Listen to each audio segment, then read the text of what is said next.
Okay.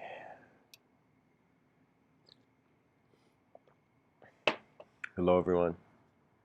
Welcome to tonight's episode.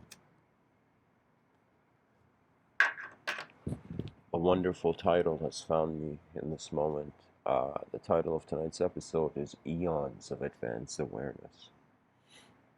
And before I speak about the subtitle, I want to read something for you. It's a definition. It says, an eon is a unit of time equal to 1,000 million years. So imagine eons, 1,000 million years, and much more. I wondered, our civilization for a long time, and it continues to do so to some degree, has lived the games of the animal. In some sense, our consciousness is now asking questions where the face of this animal is being, in some sense, questioned.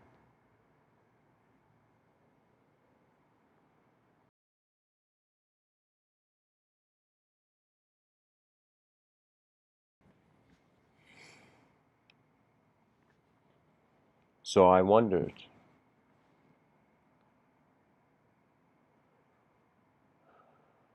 in the sight of my mind's mind, I wondered about, in my mind's sight, what eons of advanced awareness would look like. And I kind of noticed it is, in some sense, how can I say it? My mind animated something. How to explain it? Okay, I gotta speak about this before I kind of get into this. You see, guys, the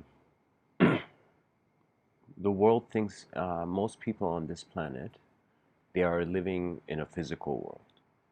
And in some sense, everybody is. You cannot ignore physical reality. That is, you can say it's reality one.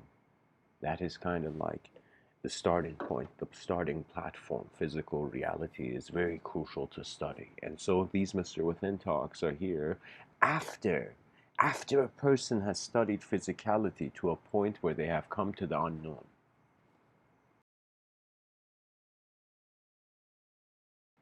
So there's this sort of esoteric notion, and it's not really esoteric, I think, this kind of very profoundly, uh, this profound view that there is not just an evolution of matter going on, there is an evolution of conscious stations, conscious positions.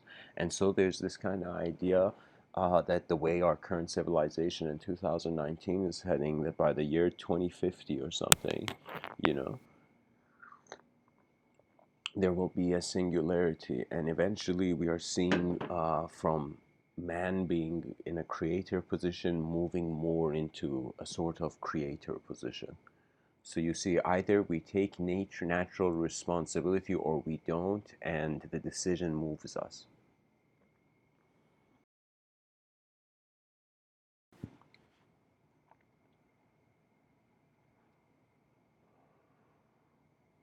The evolution of conscious existence into collective modes of being, where it's as if the surfer has become, so in line with the wave, the surfer has become the wave, kind of ideology.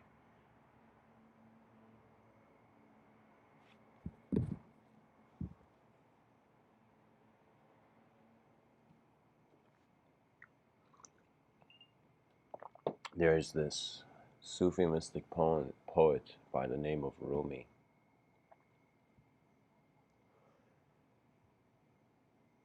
This Persian poet, he had this quote where he said, "I died as a mineral and I became a plant. I died as a plant and I rose to animal. I died as an animal. I died as an animal and I was man. Why should I fear death? When was I less by dying? I shall die once more as man, to soar with angels blessed. But even from angelhood I must go on, to where no mind has ever conceived." And so what the idea I was trying to communicate is really painted well by Rumi. And the idea is that the attention, it's as if you're a moment of attention engaging yourself through the identification of a separate reality. You know, the story we tell ourselves, the mainstream. In 2019, people are being born, but they don't care about it because the entertainment industry, in some sense, is shielding their eyes from nature's cruel reality.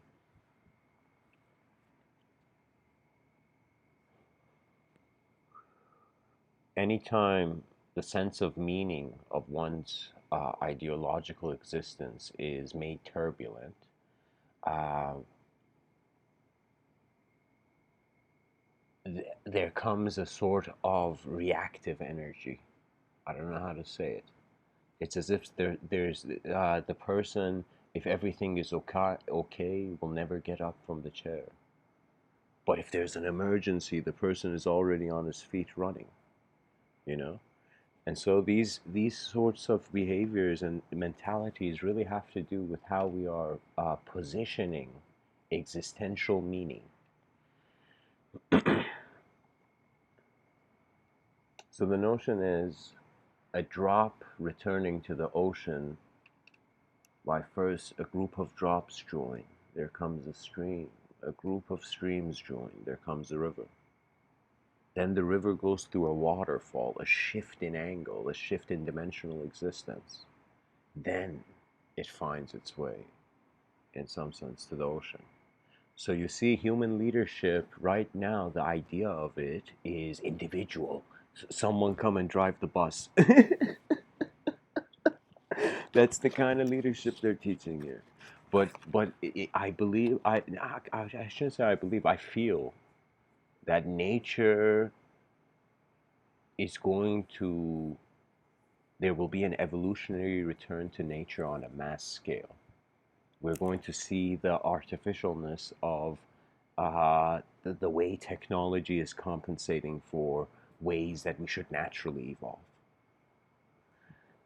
I often write science fiction, and I remember writing the script. It was called Project 12, and it was about the year 2289, where my mind playfully imagined a world where human beings imagined the guy lost his arm, and then he got a robotic arm. Then he saw his robotic arm was better than his actual arm. Then he changed his other arm into a robotic arm. Eventually, in the year 289, in the story I've kind of designed, uh, human beings have replaced all their natural body parts. So pretty much the world is a bunch of robots acting human, you know. And the whole point of Project 12 is there's this one robot called Project 1 and this other robot called Project 2. The Project 2 is male, Project 1 is female, and they, in some sense, this robot in a human way is asking this other robot, in some sense, for marriage.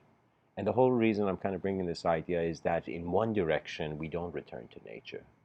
We escape it. We consider the evolutionary path to be more of measurement and the intellect's progress. And when the intellect comes into position, believe it or not, it's a thought that's governing things. And thoughts have a strange power over the mind of the person. And I don't want to say power like some mysterious force, you know. But it's kind of like this. It's like a box.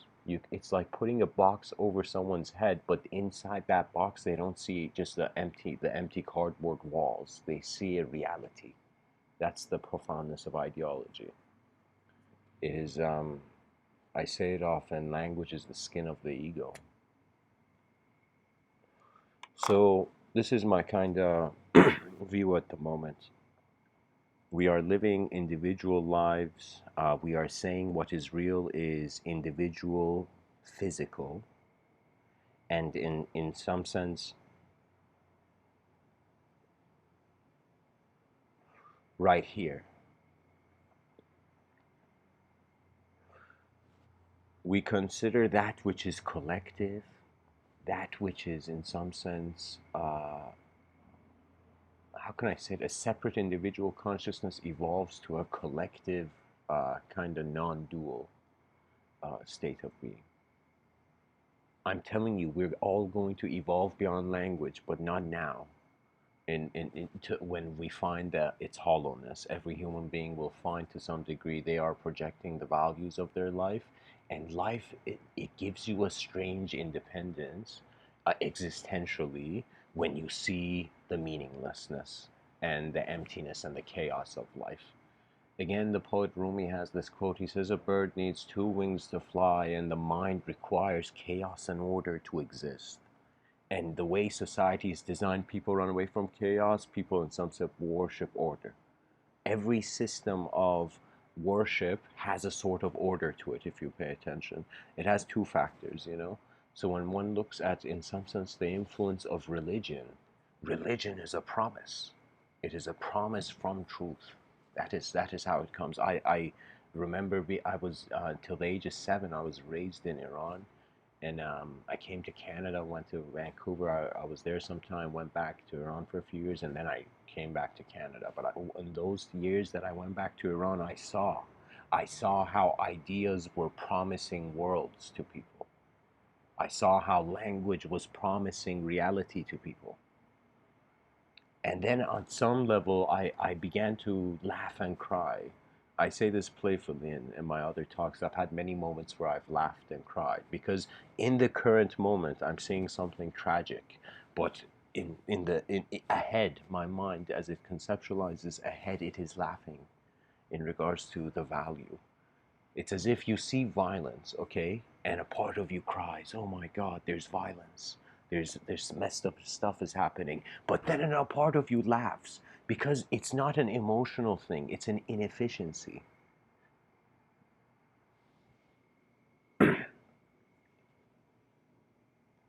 The battle between technology and nature is only decided based on where the human attention goes. And if the human being it desires a comfort beyond natural, what nature has provided, it will escape it. And there have even been people, I believe I heard Terence McKenna speak on this. Not just Terence McKenna, I believe Aldous Huxley was a kind of seer, you know.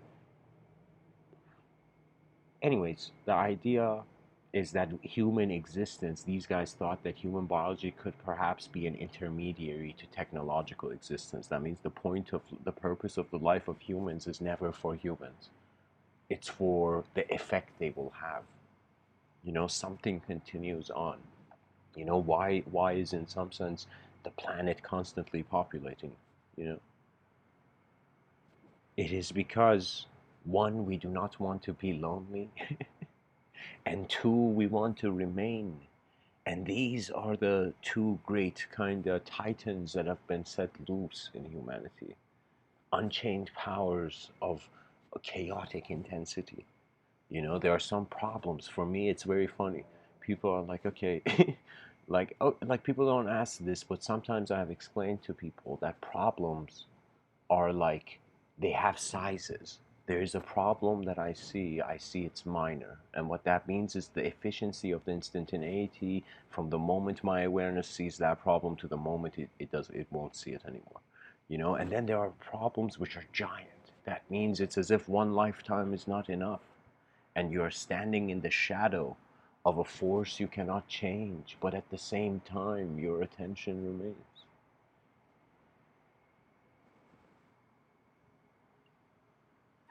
Believe it or not, I have had moments in this life where I've been alone, I've kind of noticed certain things going on the planet, and I have pointed my finger at the sky and I have shouted why repeatedly. Why, you know, like in certain moments. And I realized that it was all clear. It was all there. Our history was there. It was there when the caveman made fire. The caveman made fire. Human beings, their attention has made civilization. Its value is in the creators that hold the attention.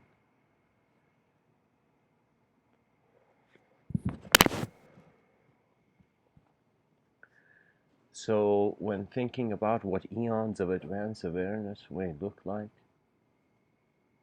It's as if imagine a world where people, their whole lifetime doesn't just pass with them being obsessed with the idea of themselves. I kind of noticed this. I noticed this. What is this? Every day I'm waking up thinking of myself. Okay, what to eat, what to do, where to go, how, what to be. Everything is just self. Self, self, self. I realized I was worshiping myself for 20 years.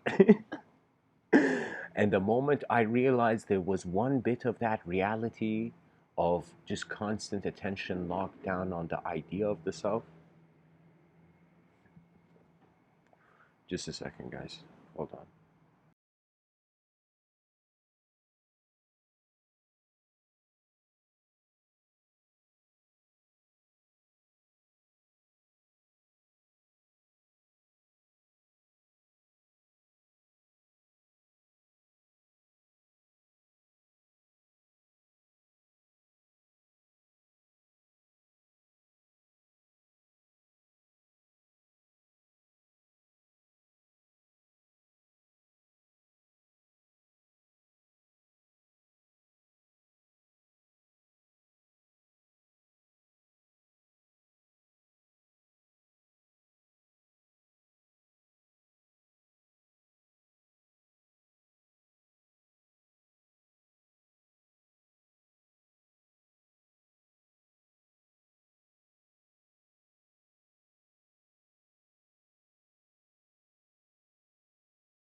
Okay.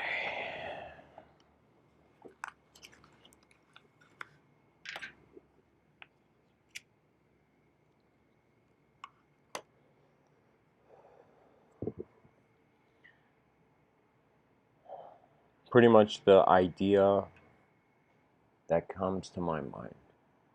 To, like you see, let me first explain this. Human beings, they not only just are defined by others at first, your parents kind of name you and you are someone, but eventually you get into a process of self-definition, and psychologists believe that like by the age of 14 the child has individualized itself. It has witnessed enough personalities to now make inner choices. What that means is the child at first is not individually conscious. You can look at like newborn babies, like their acknowledgement is just ah like world's here, ah, you know. Or like certain creatures who see, of course, the human being is an evolved animal compared to other species. What you see, it's like the puppy doesn't know what's that in front of it in the mirror, doesn't know what it's seeing in the mirror is itself. It treats it as if it's something else. And so we come to find that many things that we see in this life are reflections of how our experiences are positioning meaning in the moment. I was walking in the street and I saw a crowd. I just like in a busy area, and just it just dawned on me in one moment. Every person has programs of language. It's not. It's as if not just your genetics is a sort of kind of nature's program, but it seems like people, the way they dictate their life based on the realities that their idea of self gives them access to, ideologically they continue. You know, that means it's as if the ideas in their attention provide them a path where expression of their being occurs.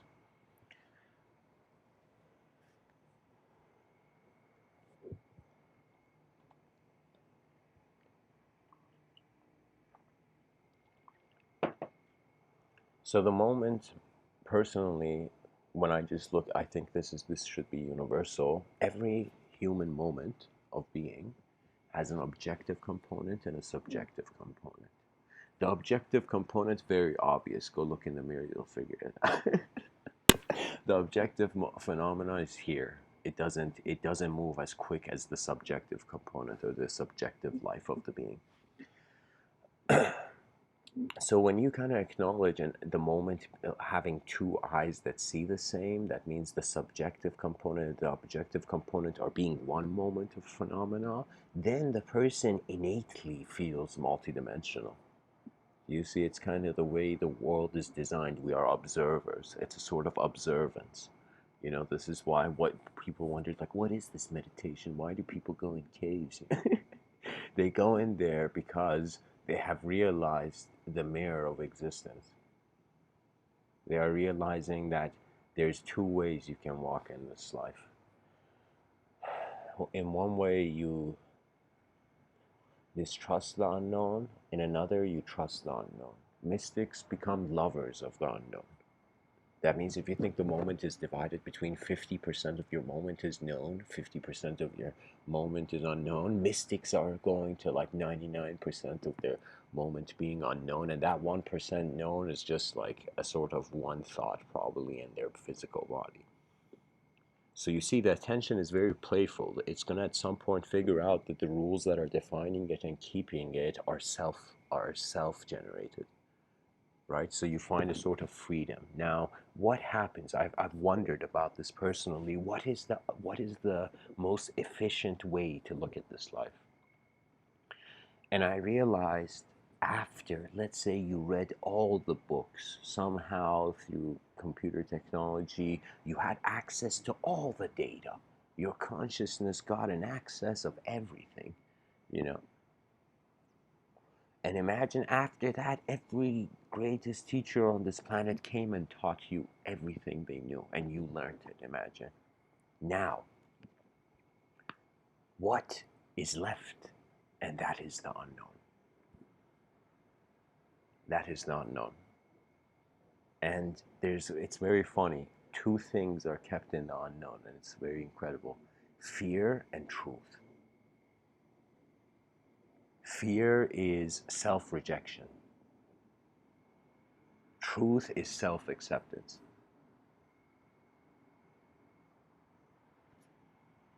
In one manner, the resistance to life is being accepted as a natural process. In another manner, the resistance to life is an unnatural kind of suffering. Oh no, why? Why nature? Why are you making it hard, you know?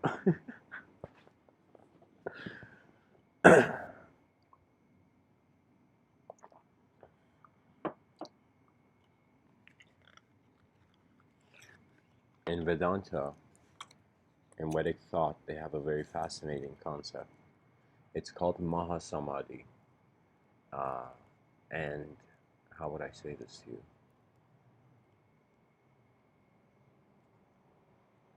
If samadhi can be seen as some sort of, let me find the exact word, I knew this, hold on. So,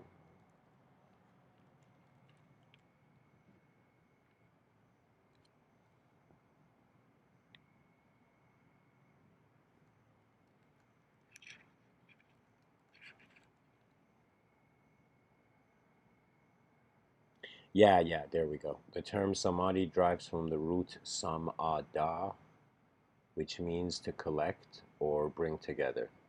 Yeah, so mahasamadhi means the great, with kind of like the great union with of thought and matter, you know, into the presence of the ultimate witness, the witness within.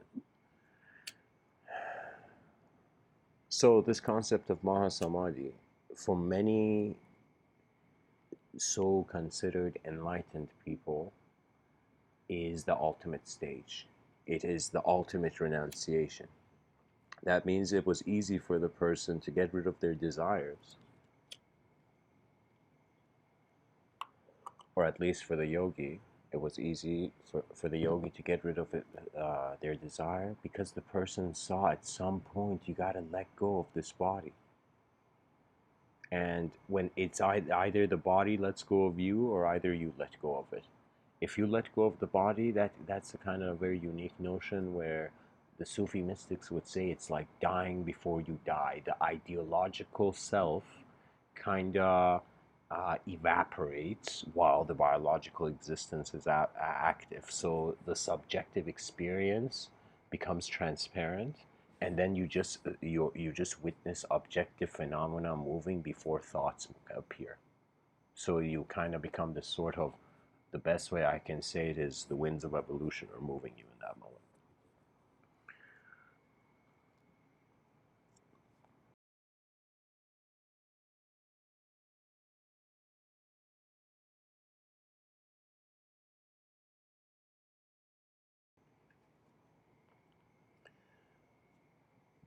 My mind tried to wonder about this Mahasamadhi. I remember hearing a lot of kind of not a lot, but two unique spiritual stories where I guess I'll share it now. Why not?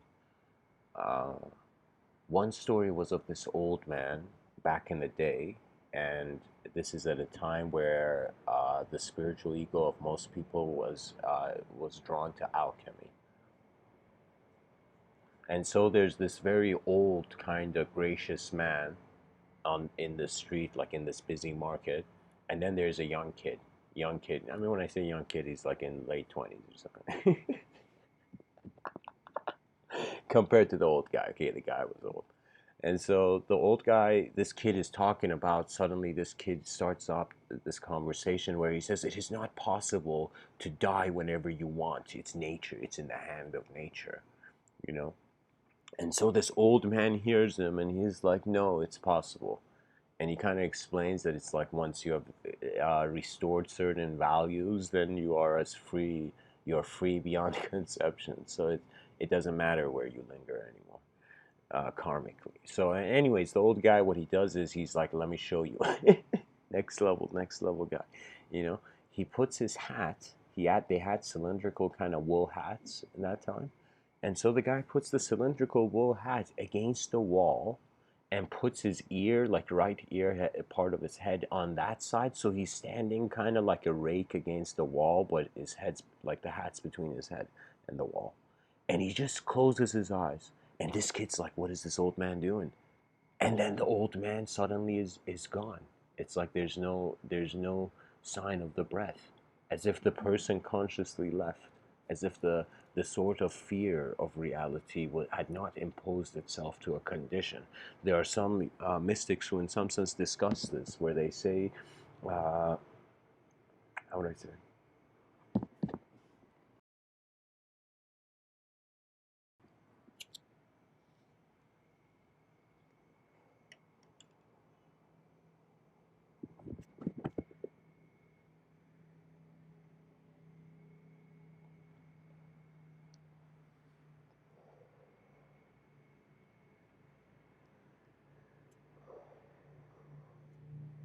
it's like you think you're in an illusion, so you're trying to find the truth, and then you realize there could be no illusion if truth could only be accessible now.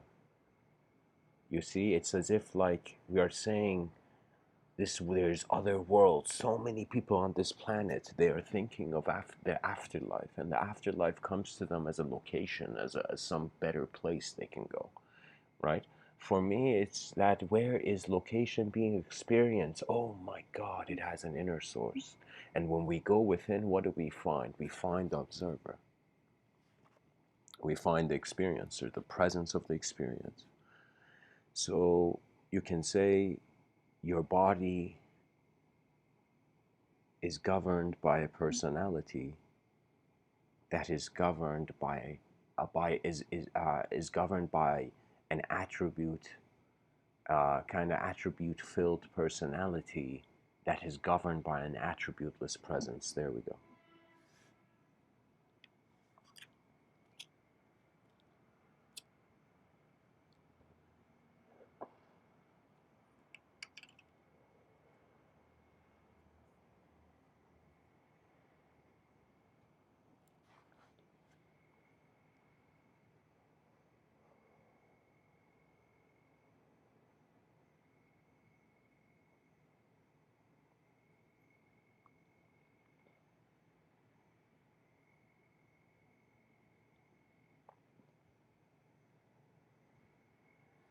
The other story, I said there were two stories. The other story is, I believe it's about Shams or Rumi. It's one of these guys' stories where Shams takes Rumi to this tavern where there's this guy where the guy just does Mahasamadhi in front of Rumi. He says he's going to leave and he leaves. You see?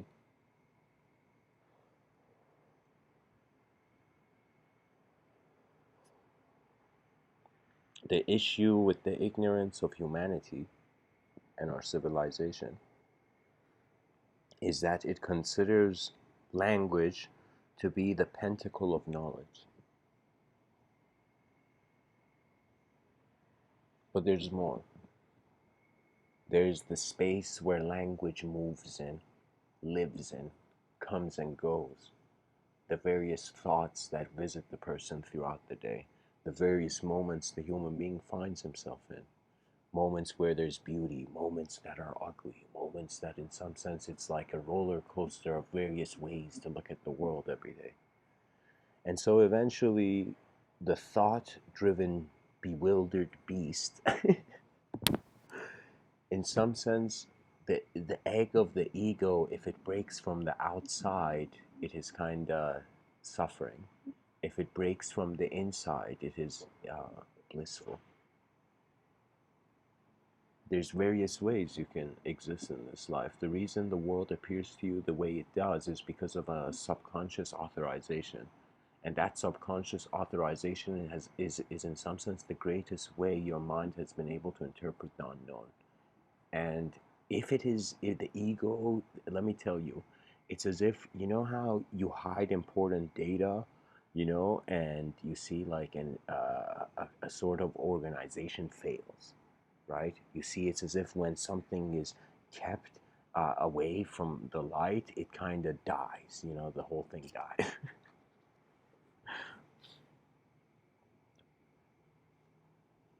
You have to free yourself from the story of your future, from the story of the past. Once you are at the present, it's a round circle ideologically. You kind of get to that very kind of liberating Zen mindset where, because you drank the cup of tea, the emptiness of the cup is no longer an issue. It's as if the way to tackle the inevitable emptiness that may await is by living a full life. And how you live a full life is by acknowledging what is really here. And most human beings, it's like not our choice to some degree. Evolutionary, we're designed to react like something like, a firecracker goes on before anybody knows, and suddenly people are shocked, as if something in the environment is influencing their sense of realness.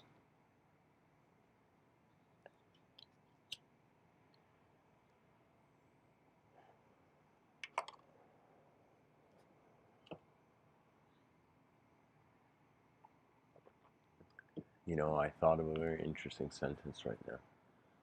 God created man so man could create God. So then that God could create, it's, trust me, a lot of patterns echo in this world.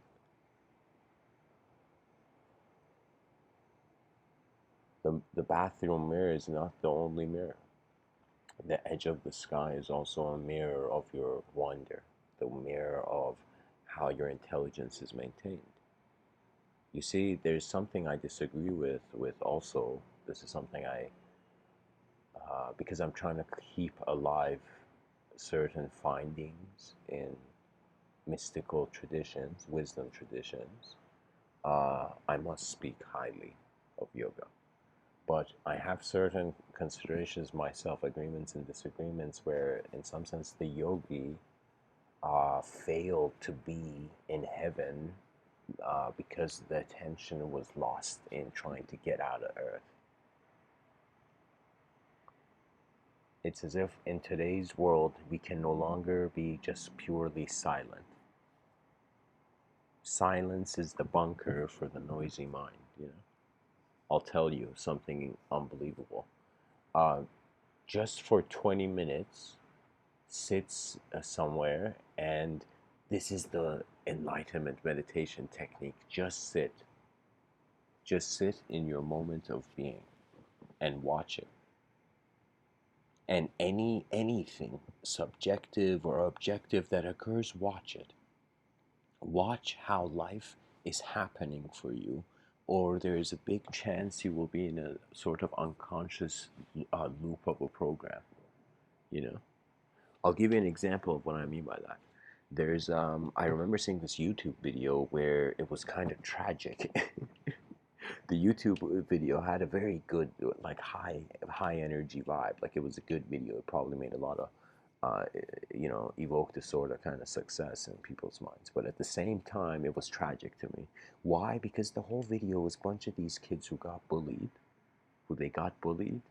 and these kids got bullied, and they became successful, and in the video they were speaking to back to the bully and saying the first name of the bully, and he's like, I made it, man, you know, like indirectly they're saying like, fuck you, man, I'm rich, you know, like something like that.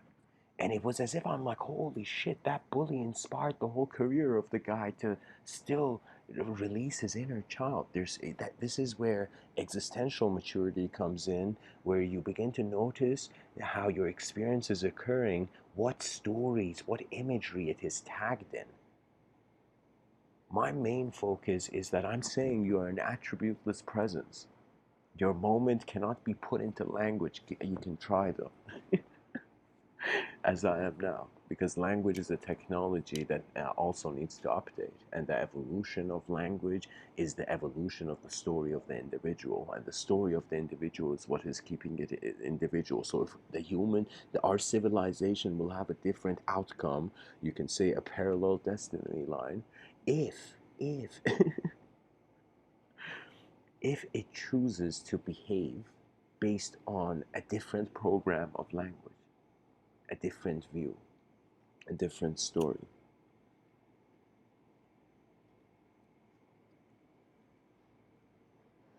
And so the reason the video was tragic is because the whole life of that guy was occupied with trying to respond to a moment that was long gone.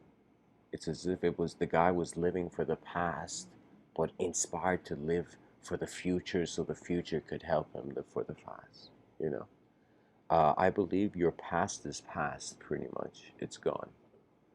The things that happened to me, legit, yesterday and the days before, there was a time where I would hold on to it. But then it changed. My attention realized it had a choice in how it interpreted the experience, but not just how it interpreted, what there was actually there. What was actually there?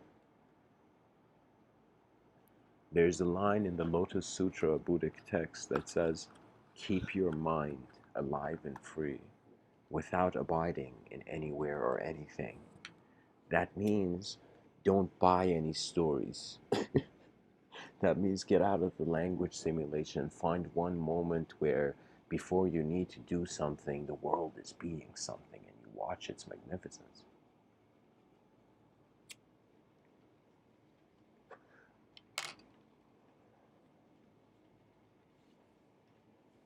It's as if it's kind of strange. When we try to value actions in society, we say a good action is the highest, then is the bad action, and before, underneath that is no action at all, right? So you see, the evil person is at least active in society, but in a messed up way. The person who does nothing is not active at all. They don't have a sort of value to their civilization because they have not, in some sense, dared to go see what it is, to even see what they need to do.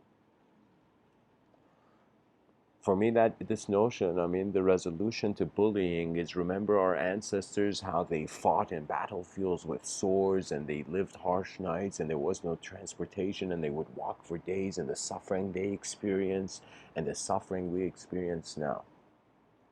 You see, it's like children are conditioned, uh, and it's even worse, I find, for strict ideological groups, whether religious or otherwise. The child thinks it has to be something, so it is automatically chained to a sort of value to be in the future. Because the child is chained, the child now can experience fear. Because you care for something, then you can lose something. If you don't care for anything, you never had anything. Do you see what I mean?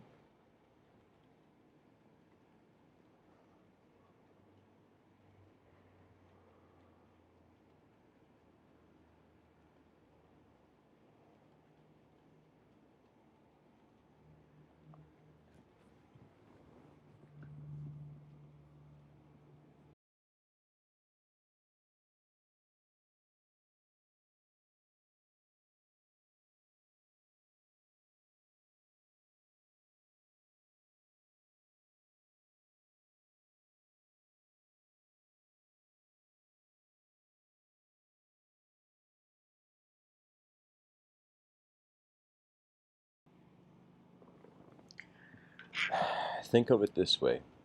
Your attention embodies your body,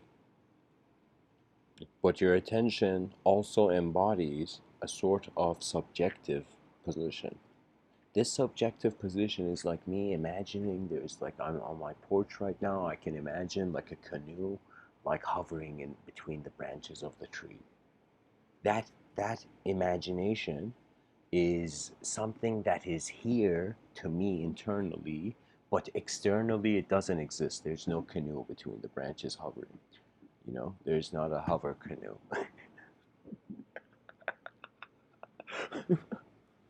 So anyways, what I'm trying to say is that imagination has a pattern of a, like it's like something is in a design is in an invisible room where you're aware of. That's kind of how imagination is. It's as if the moment is a real image, physical reality is here, then somehow physical reality has evolved to a position where it begins to see physical reality in different ways behind its eyes. So in some sense, it's as if the mind is in a higher dimension than the body, strangely. But then when we go to see the mind, we see the edge of it is the unknown. So then we are being exposed to a landscape of such immense ideology and patterns that it's as if when I read the definition of infinity, I was like, oh my God, what are we measuring? How can we index the cosmos into an accurate law? As if there was a teacher in class and this teacher told the student, hey student, pay attention to what I'm teaching, you know? And the student said, why should I care? And the teacher said, because you don't understand, this is the most important knowledge, this is your life, and this is like tools you need, and da da da da da. And then the child asked the teacher, where did knowledge come from? They came to the conclusion the knowledge came from language. Then you ask, where did language come from? And you see, language came from nature. And nature's simple existence has no complex explanation. That is I don't want to say a harsh truth, but but an easy vision for a gentle mind. You see, I find that in order to evolve, there requires to be self-awareness. It's as if there's an awareness to the first self, then there's an awareness of, in some sense, where this self was before and where it's going. And these, believe it or not, are screens. Rooms where images dance behind the eyes of man. Yet man wonders, what are those images? You see, the educational system, the whole economical system, it has devalued art because it has failed to realize the value of imagination.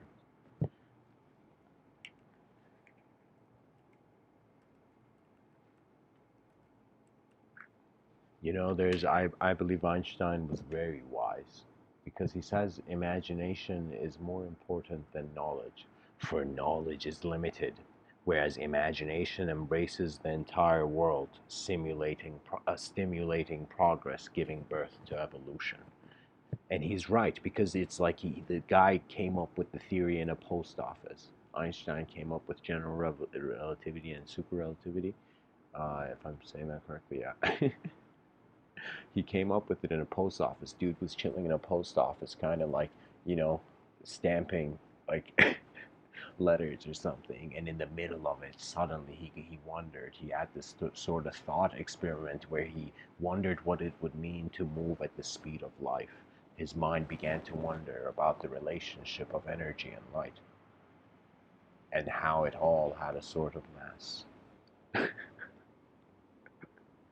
To be honest, it's as if there's this one world here and we are dividing it into many ways. However, some of these divisions are unique pathways into how more of the subconscious can become known. Because it's as if you see internal reality, you are the host. External reality, you are the guest. What that means is when you look externally as an external objective being, You're like, oh my God, vast cosmos, billions, trillions stars, like so many galaxies we can't count, so many things coming into existence, going out of manifestation. And so we're like, okay, we're like a small ant in a world so big that we cannot fathom, right? So this is the limitation of knowledge that Einstein was pointing to. Yet internally, so externally we are a guest of an infinite universe, but internally we are the host of an empty witness.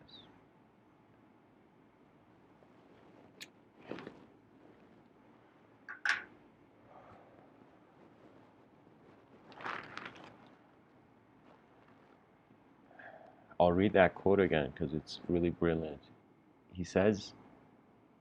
Einstein says, imagination is more important than knowledge, for knowledge is limited. Then he says, whereas imagination embraces the entire world. That embrace is an instantaneous unknown presence. You see? We are trying to act educated in a world so much bigger than our eyes that what value do our degrees of perception have? So we have to build.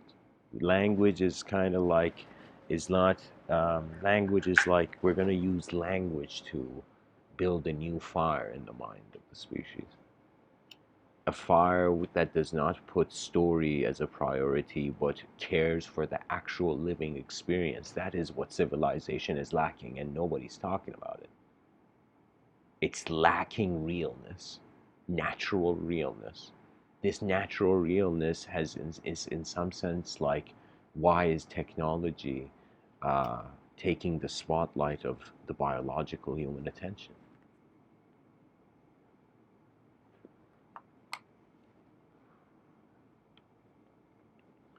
Einstein has this other quote where he says, logic will get you from A to B, imagination will take you everywhere. This man, uh,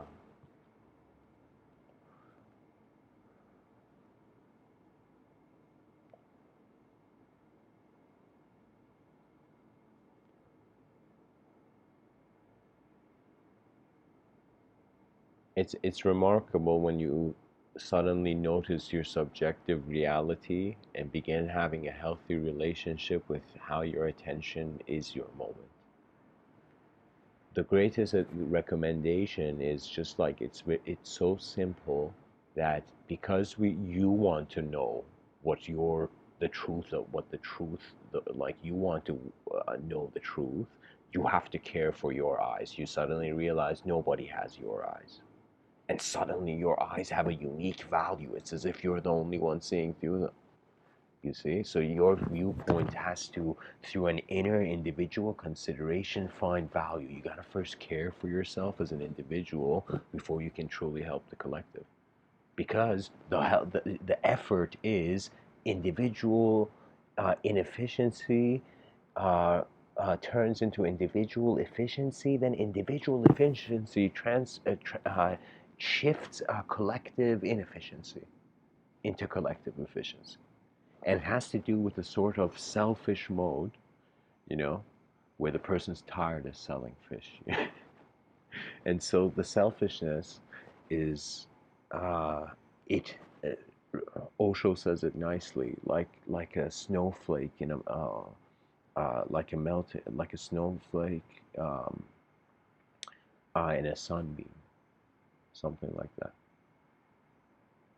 The individual selfishness, you begin to see your world is just limited to your eyes, but something that can move into the inner universes of others is the remarkable factor. I find that our language must now evolve through our uh, new kind of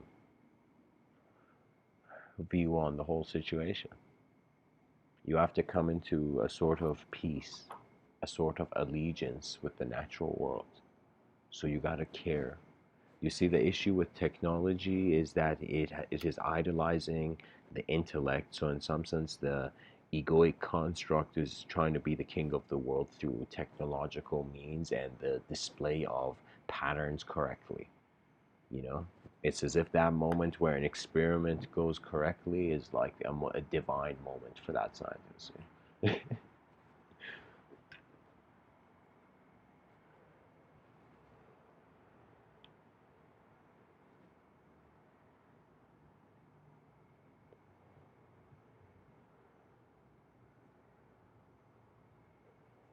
A remarkable idea is the recognition of the codependency of self and other.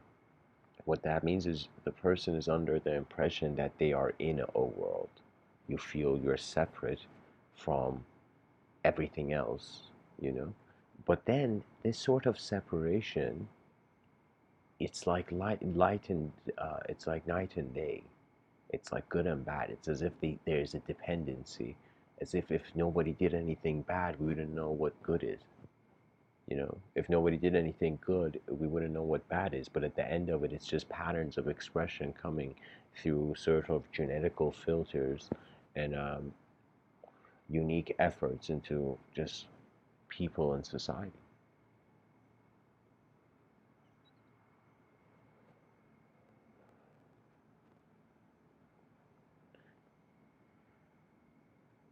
Some guy suddenly came running the streets and he's like, yo, I found heaven, guys.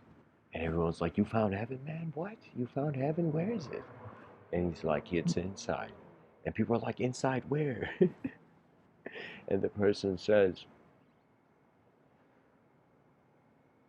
or you can say even Kabir, it is the breath of the breath. It is collective acceptance of individual discrimination. Something that is individual in a unique way is no longer being shunned by the collective for certain, uh, what would I say? It's as if, believe it or not, sometimes when man thinks of God's wrath, it's as if God is like, yo, what is this man creation of mine doing thinking of things like this?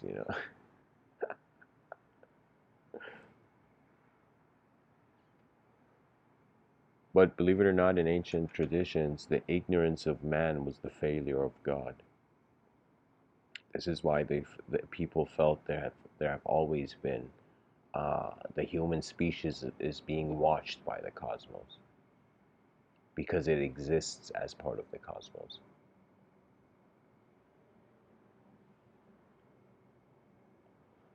The drop falls from the clouds, screaming, why am I in this individual kind of existence? Why am I falling? Why have I fallen from the heavenly into the earthly? And so the drop is vertically falling. It's like raining, imagine. So the drops are falling. Now I'm metaphorically saying these raindrops are, imagine, in the individual life of a person.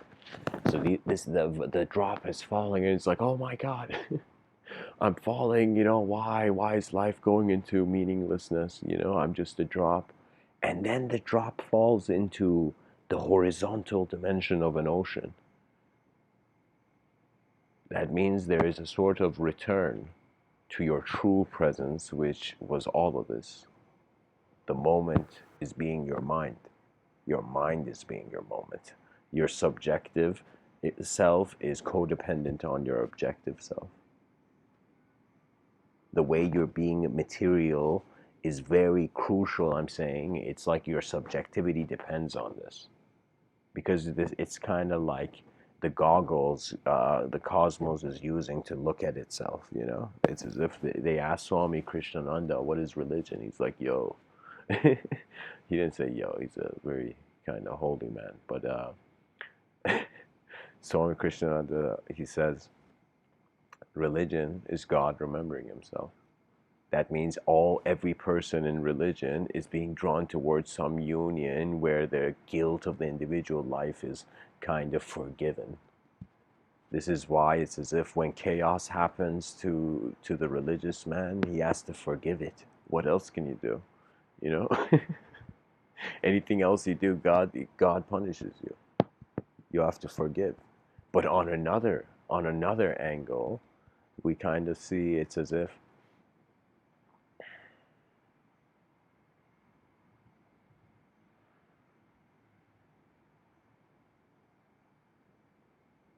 You know, it's kind of very strange. It's as if God is telling man through the Abrahamic religions, be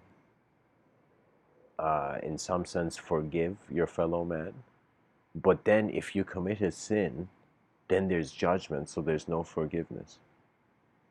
And so this is what I'm saying, because the world is a multidimensional kind of place. There's many people looking from various dimensions of their own at life. This multidimensionality all has to be covered. So for me, ancient text, it doesn't matter what it is. It doesn't matter if it's a book by from religion or a book from it doesn't matter if it's the Mathematica Principia or it is uh, you know the Bible. You know, it is shapes being formed, being animated, as if you really wonder what information is, and to be honest, it's how your attention is in a formation.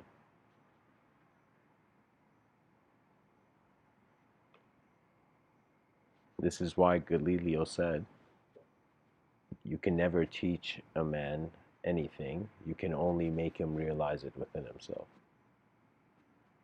That means, believe it or not, people can try to understand you, but they never can, because your emotional reality is hidden unless you poetically communicate it, you know.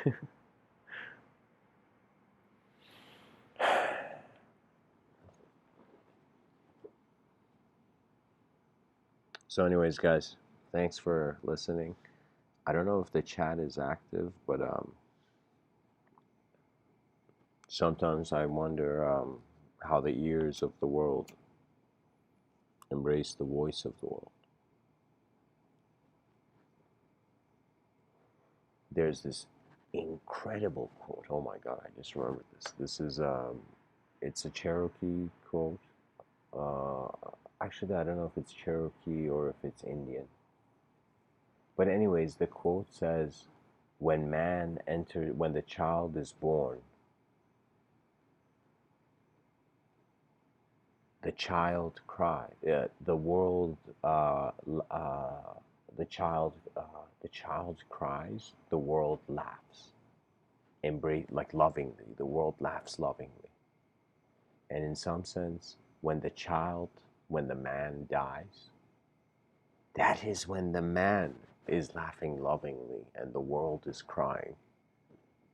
You see, there are stories that paint man in a cosmic position where the world is not against him. The world has brought him here to play his part, to fulfill the evolutionary design. And so free will has come into position. You know, there's no saying that other species on other planets would have the sophistication of a sort of ideological constitution, you see? And for how long? For how long does man want to be caged to the ideas of the animal?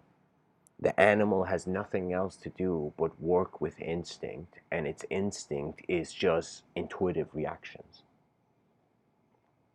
So I've been in certain situations where physically in the moment I require to be very active, you see? And so that's when you allow the roars of the animal instinct, the sort of inner animal, to kind of just be released a little bit. What that means is it's very incredible. There's people feel they can only get power by taking things from this world. But there's some people who have understood a sort of unique power and the sort of mystical vision where it was in some way the person through letting go enabled the reality to function in new ways. And so how are the hands of your mind full, and with what thoughts are they in some sense engaged with?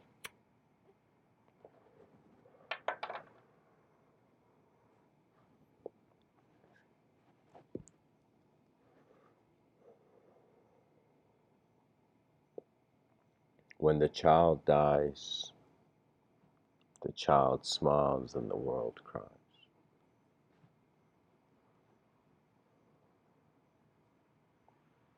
That means your lifetime is pretty much like the only content for any sort of evolution.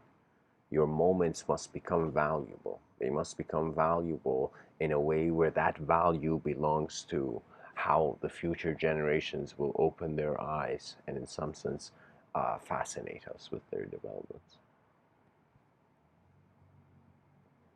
Believe it or not, in 2019, the species, I consider our species to be a young species. That means, like, if I could give the human species an age, I could say at max 8.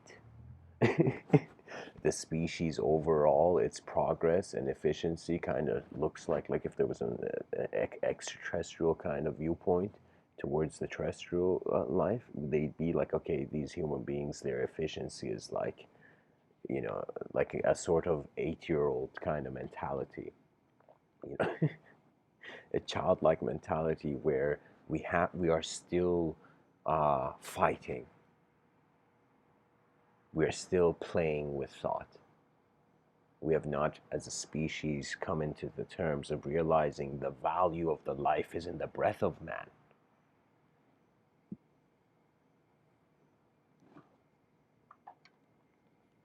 That means it's as if, imagine a civilization where people were not judged by their physical existence. They were judged by the value of their presence, which is magnificently, eternally unknown. That means you never know what you can do until you do it.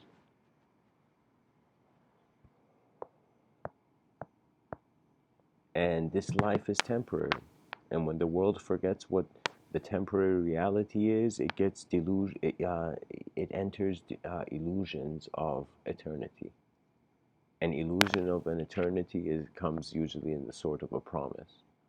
And the chaotic process, the chaotic way of it is through the darkness enveloping the light. The ordered process is the light enveloping the darkness. And so when I say light, this means consciousness. You see, it's like light is also in ancient traditions, it was a poetic metaphor for the light of existence, that which is aware that there is something. And light is a very crucial factor. And so, because there is not just the objective self, the subjective self, even you can even try this, like before you sleep, just close your eyes and you'll see like the day will like kind of pass on. Like you'll get thoughts of how your day went and whatnot. What I'm trying to say is the mind is moving, we just don't acknowledge it and we don't care to study it properly. And the body is moving. But when the mind and the body both become still, it's as Rumi says, let the waters settle and you shall see the moon and the stars mirrored in your being. You will suddenly realize, whoa, I'm cosmically aware because I'm part of this cosmos that's aware. You're aware that life is here. This has a value that is unbelievable because it moves beyond the language threshold, literally.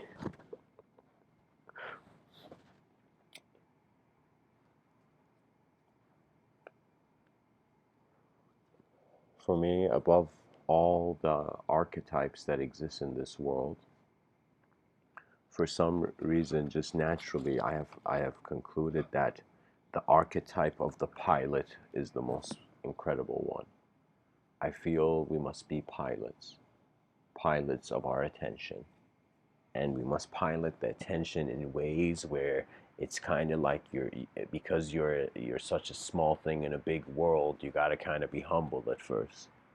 So when you go looking for something, whenever the spirit of authenticity finds you, when you follow that intuitive presence, you, believe it or not, come to a moment where before you have thoughts, you watch movements and you begin to see you're actually looking at your conscious mind from your subconscious. So that means that is a way where the free will and the egoic construct has found a way to become so transparent that it's as if the moment has become a glass orb moving between various surfaces. So you begin to identify as the a sort of presence occupying the manifest, visible, and aware moment. So your senses suddenly become incredible sources of information. You see, just by a person kind of like stretching, trust me, thoughts suddenly uh, they they go through certain metamorphoses. And this is not just because the biological system, of course, you can. I'm trying to speak to a global audience, so I've kind of uh, recognized that the world is caught in a wheel of duality. Our personalities, they the only way they've kind of found to kind of have meaning, it's as if like at least the way the media kind of shows it, is through sacrifice. Trust me, sacrifice is everywhere. It's strange. You are sacrificing one moment for another moment. You're sacrificing one way for reality moving forward for another way of reality moving forward. The yogis would sit in caves, sacrifice their ego to the divine will, and at that moment realize the person who named Will, who went into that cave and meditated, it was no longer Will, he was the divine.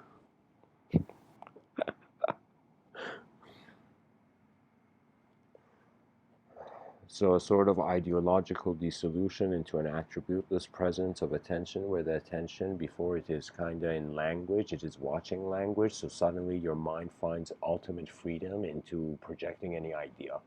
Because you are centered in your natural being cannot be judged. You see, there's parts of the aspect that, like, imagine a human being is a moment of being.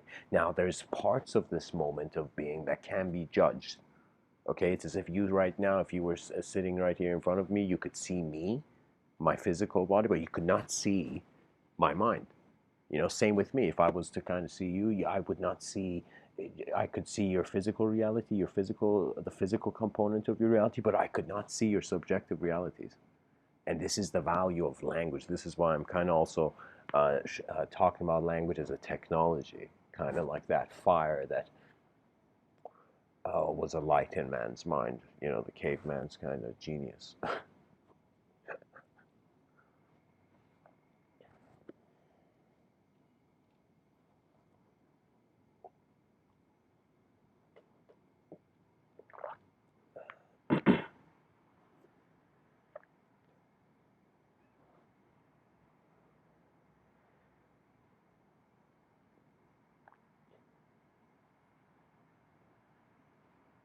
You know, educational systems, believe it or not, they would evolve if they had the opposite mentality where they thought the children had something to teach the educational system.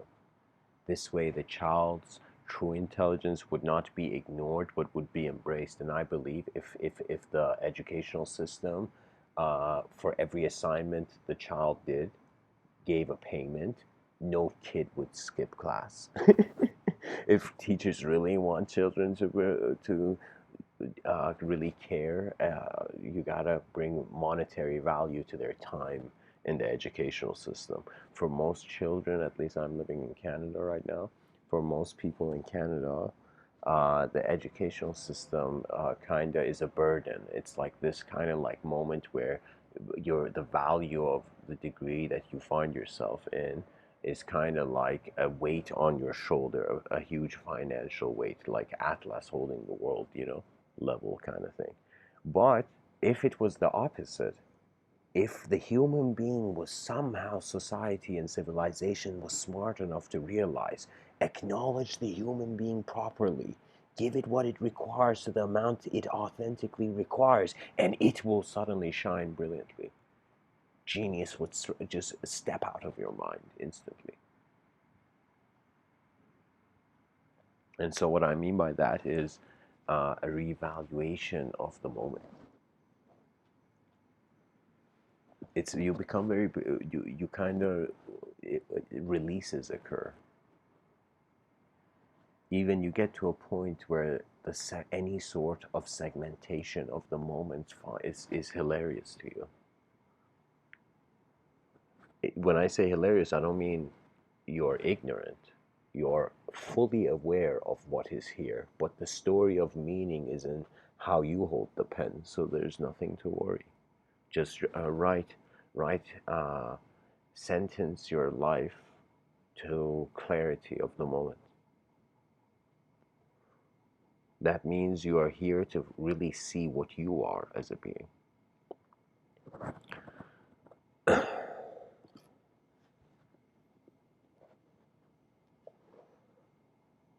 Now imagine a classroom where the teacher spent 50% of the class kind of engaging, caring for uh, the intellect and conceptual kind of a sort of analytical intelligence, and then the 50% of the rest of the class was caring for other sorts of intelligence, other ways where the same concept could be interpreted, or in some sense how the impact of the speech of the professor. Imagine you're listening, you were like, for me it's like a very cool moment if I had a time machine would be to kind of go to one of Richard Feynman's lectures, you know. And of course, YouTube has become that time machine for me. But I'm telling you, it's as if there's it's incredible to listen, because once somebody really has something to say of value, that value impacts other people's realities. When it impacts other people's realities, that value now has entered your universe. So the language, the what you hear me, for example, saying is entering your universe, founded upon by your experiences. So what that means is every child who heard the professor's speech heard a different professor's speech. And the professor doesn't care to know what the students heard. You know, the professor doesn't care to see if the attention of the child, because limited time, time for the next class, I'm telling you, it's the educational system must care for what is behind the eyes of the child, not just what's in front of it.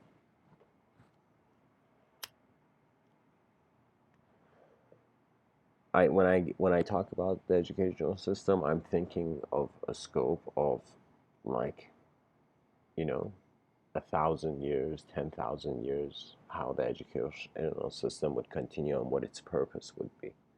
It's very simple to know that if there was a sort of extraterrestrial, kind of like the movie Independence Day, where we were threatened by an extraterrestrial civilization, in that sense, educational system would suddenly move towards aligning to what was required to help get rid of the confrontation. So many school systems around the world, during times of war, the educational system's ideology has changed.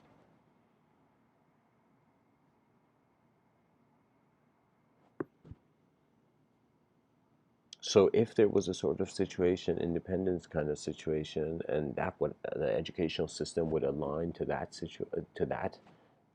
challenge. But if that situation wasn't there, then in some sense, when you care, when you see that Einstein was a kid in a school too, you see the potential is in the freedom, one, the child gives him or herself, and two, the freedom the child, the world gives the child. You know, these two elements of freedom, a sort of outer freedom and inner freedom. Your outer freedom, it's like most people's inner realities is just trying to help them get out of, make physical external life easier. They're seeking a sort of outer freedom. But inner freedom is, it occurs through detachment. Outer freedom occurs through attachment. That's a nice way of saying it.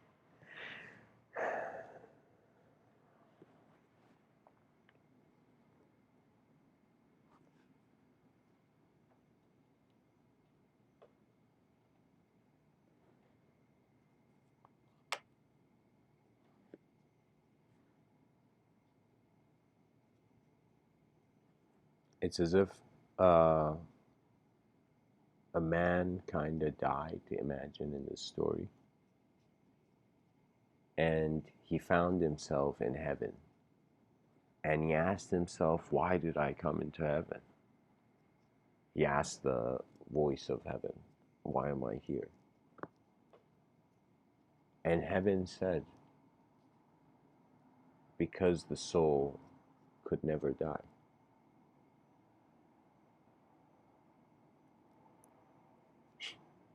Energy cannot die. I feel the secular society acknowledges this. The scientific society acknowledges this. It changes, but it does not die. So once the association is no longer with what is changing, then that which is the experience of the change becomes the point of where intelligence emanates from, arises from.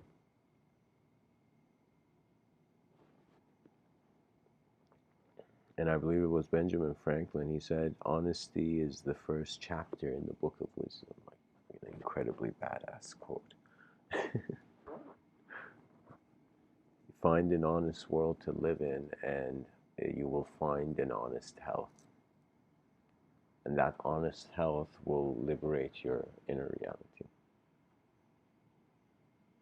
Because the world is alive. That's the thing. If the world wasn't alive, if you were in an island, do whatever you want. But when you are in a part of civilization, part of this science project called humanity, if you don't care, then, you know, why be a fool when you cannot be? You can care for what is here, but care for it in a way where you do not deny yourself your nature, yet do not deny the world its nature either. It's as if free will's task is just to make evolution more efficient. That's it. There is no other value. It doesn't matter you're a billionaire, or it doesn't matter you were a peasant in the medieval ages. You know, the world turns, and we turn with it. Much blessings and namaste.